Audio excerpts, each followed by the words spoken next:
little magazines. There was a cartoon that we all liked, just one cartoon, and it was all about the oppressed rising up against the oppressors.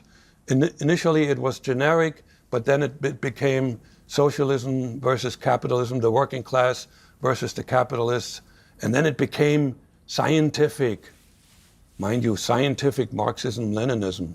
You know, we were taught, there was a course in college that was called Scientific Marxism-Leninism, and we were taught that Marx had discovered the law that governs the development of human society from slavery to whatever, the Middle Ages, and on capitalism, and eventually communism all over the planet. And, you know, we just bought it. There was no other opinion available. There was no back and forth, no argumentation. It was what it was. We were told the truth. And before you were tapped up by the KGB, what did you know about the KGB? Were you aware of them? Were they something that you'd been told about? Yes, we were aware of them because they were considered at the forefront of the worldwide revolution. There were some heroes, particularly a German by the name of Richard Sorge, who worked for the KGB in Japan and eventually was executed in Japan. So there were stories featured in certain magazines about these heroes.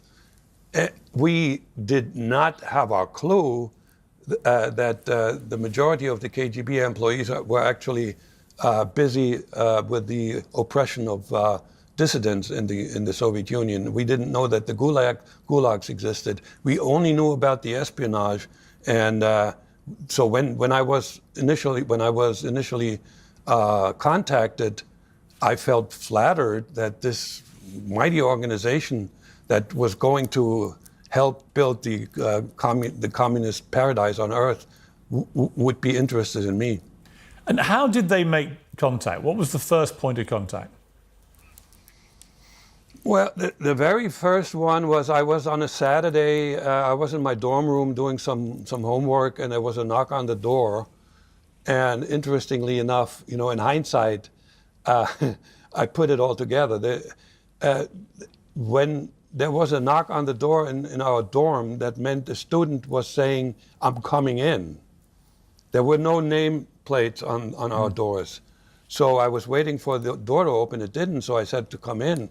And there was a stranger, obviously. How the heck did he know that I was in that particular room? You know, well, there was next door, there was a Russian exchange student. Duh, okay. So somehow somebody figured out it would be a good idea to talk to me. And this guy was a German, and he was the dumbest KGB agent that I ever dealt with, because his backstory was meant that he didn't even know how East Germany was working. He told me that he was an employee of the of Carl Zeiss Jena, which was that famous optics company that had a division in East Germany, and he wanted to talk to me about, you know, what my plans are after I'm done studying chemistry. Didn't he know that in East Germany nobody recruited students? We were assigned upon graduation. So anyway, so I knew right away, in my mind I thought, oh, that's probably Stasi. And so I played along. And I could have asked him, no, wait a minute. I played along, we did some small talk, and eventually he changed his tune and he said, oh, by the way, I gotta come clean. I'm really not from Carl Zeiss Jena, I'm from the government. And I could have asked him maliciously what part of the government, but I said, you know, to myself, let's just see what happens, because I'm curious, and I knew if he was Stasi, there was nothing for me to fear, okay? So he then asked, could you envision yourself one day to work for the government? And I answered, yes, but not as a chemist. And so we communicated between the lines. He had my answer, and I told him that I might be interested in operating, within the Stasi. And the only thing that I would have considered would be, being an agent, being one of those superheroes, East Germans that were in West Germany that were hunting down Nazis and having the good life at the same time. So I just wanted to see what's going on. And and we made an appointment. We met for lunch a couple of days later, and there was a man at the table that he introduced me to, and he said, "Oh, by the way, Miss Herr Dittrich," that's how I was named in those days, "I would like to introduce you to Comrade Herman. We work with our Soviet friends." And then he excused himself. So that's how I wound up having a relationship with the KGB. Herman was obviously KGB local, similar to Vladimir Putin. He was one of those local individuals who were part bureaucrat, part spy, and they did recruiting and maintaining relationships with would-be recruits, because at that point I was not in at all. It took him 18 months to figure out that I was worthy of actually recruiting. But really interesting that you saw this as a glamorous job, a bit like most, I guess, young people would see spying as being glamorous. But it really was, for someone of your background in East Germany at the time, this was seen as a heroic thing to do. Absolutely, 100%, because I knew I was on the right side of history. Because here's the thing, in West Germany, there were some ex-Nazis, high level in the government, particularly the head of the Bundesnachrichtendienst, who was a general in Hitler's army, who was in charge of intelligence on the Eastern Front, Reinhard von Gehlen.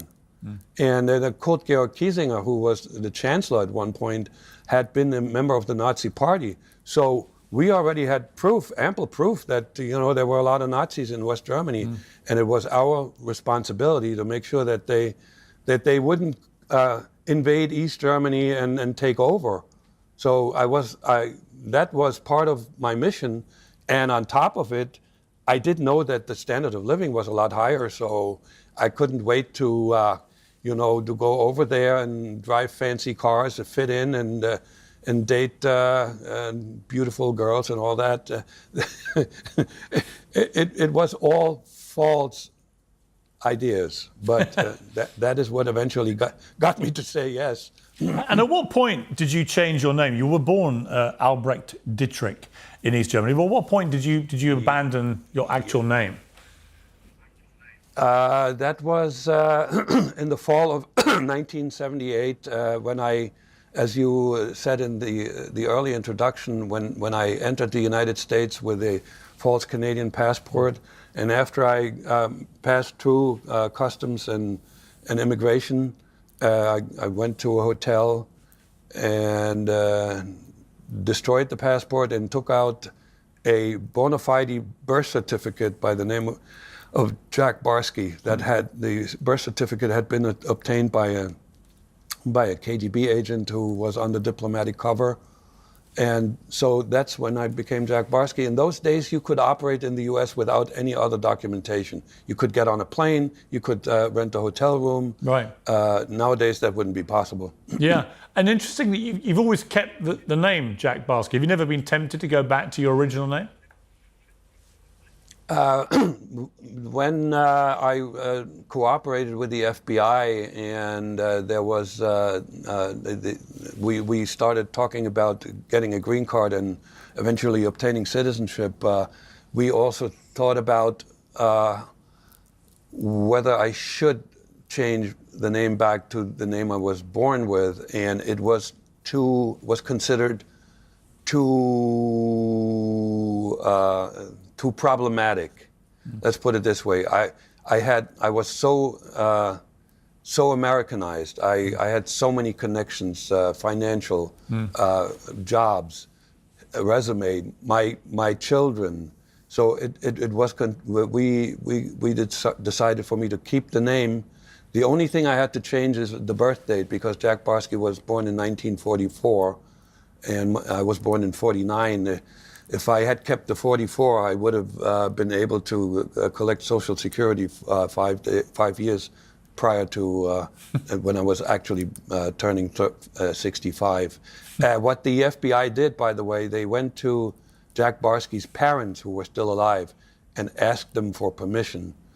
And given the right background, they agreed. So And for those who don't know Jack, I never liked my... who was the original Jack Barsky? Whose name did you take? The original Jack Barsky was, yes, he was a young boy born in Orange, New Jersey, to Jewish parents, by the way. His father's name was Elisha Lee Barsky. That sounds like Orthodox Jew. His mother's name was Beatrice, maiden name Schwartz. That is most likely Jewish. It has a German tone to it. But he passed away at the age of 11. As a matter of fact, I visited his tombstone. He's buried in Maryland, and it's like it was a really touching moment to be next to the grave of the individual that was responsible in death for me being here and being able to talk to you. I mean, quite extraordinary moment for you. How did you come to get the name? What's the process for that? Well, the process, as I told you, I came here with that birth certificate, and then my first task was to acquire documentation that would allow me to live and work like an American in the U.S. And it was a driver's license and a Social Security card. In those days, it was possible to get a Social Security number at as an adult, because there were two populations that were exempt from the Social Security law: employees of religious organizations and farm workers. So in my backstory, I worked on a farm for a long time before I decided to move to New York City. That all worked well, but it took a little bit of doing and a lot of creativity for me to be able to get that done. It took me about a year. And then when I had the two documents, I got my first job. And guess what that was? Bike messenger in Manhattan. Really? Yeah. Well, I couldn't take my resume with me. I had a master's degree in chemistry. I had no work history. And I sort of figured out that when you apply for a messenger job, nobody really cares about your background, because, most messengers made minimum wage and nobody really cared. But they were transients anyway. But I was lucky enough to get a job as bike messenger, which meant that I was on commission, and I got 50% of what the company charged for the deliveries, which made me immediately independent from KGB money. I didn't have to get any infusion of KGB money to exist. But I'm still just fascinated about what I called the process. But you have this boy who's 11, he's called Jack Barsky, and he dies. How do you end up with his name? Well, we just claimed it. Okay. Okay. So this is a typical MO for the KGB, and even nowadays for the Russian intelligence. They're looking for individuals who either have passed away at an early age or moved out of the country and died when they were older. Let's say an American who moved to Spain and passed away there, and there's no record that this person died. And at least in those days, it was possible to get a birth certificate by just paying the money. You Right. didn't have to justify why you would be eligible to get that birth certificate. They were just giving it out. I don't know what it's like today. Nowadays, I think most when it comes to bringing illegals into another country, the Russian intelligence, KGB used to do that. They go through third countries, such as Canada, but preferably nowadays Brazil. It's pretty easy, and I have that from, I spoke with some Brazilian individuals. They told me it's pretty easy to get Brazilian citizenship. And then you come here by illegal immigration. But, I was not tainted that way. I was born here, okay? And that's why I was a really high-prized asset. But that moment, Jack, when you meet the real Jack Barsky's family, how did that come about? And what was it like, that moment? I didn't meet them. No. I did not meet them. I didn't know they existed, for crying out loud. I didn't know that there was a brother and a sister alive. That came out when my story aired on 60 Minutes. Right. And the parents had died. Oh, I see. If I had known there was an existing family, I would have told the KGB, that's high risk. I'm not going to do that. Right. But I thought you said the family had approved. Was that later, the remaining members? No, they had approved when, yes, they had approved once the FBI was about to make me legal in this country. I see, yeah. And help me with legalization. And I'm a citizen. I've been a citizen now for the last 7 years. Because it's just a fascinating human story, isn't it? You've got this boy dying who was 11 years old, and then effectively you're living his life as Jack Barsky. And as you say, that moment then when you go to the tombstone and you're standing there and you see the grave of this boy, and you said, it must have been a very, very emotional moment for you. It was, and this I have a picture, and this does not go on social media because it is easy to misinterpret that. It was very spiritual. Let's talk about what happened when you go to Moscow for training. You're now a KGB agent. You have to learn this 6-page legend, which is your backstory, and you've talked about some of that. But you studied English, Morse code, shortwave radio, encryption, decryption, secret writing, photography, self-defense, surveillance detection. You practiced dead drops to secretly hand over US intelligence to KGB operatives in the US. Now, they even sent you to Canada for 3 months to learn more about North American culture, and an opportunity to practice his English. You ate ham and eggs in diners. You watched the Price is Right game show, Come On Down, and so on. I mean, they're really trying to convert you from this, communist East German boy into an all-American guy, right? Young adult. Yeah, that was a very good summary, sir. There was listen. In those days, the KGB didn't have a clue how America functions. They didn't even understand that Canada, while close enough, was not a really good preparation for me to understand how America functions. The Canadians speak differently, and it's a different culture. But I was able to, watch The Price is Right and a few other, American TV shows. And practice my English talking with Americans, but it really didn't prepare me for just living the life as an American.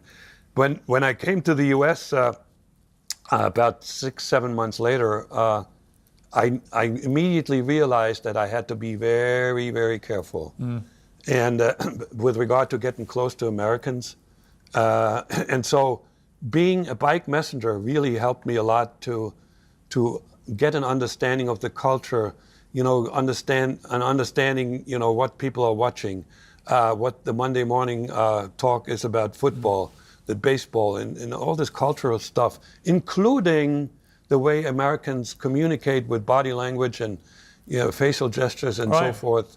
It took me 2 years to become comfortable, actually, to go for a girlfriend. Really? Yeah, and that was the right thing to do, because females would have immediately figured out that something is off about this guy. All right.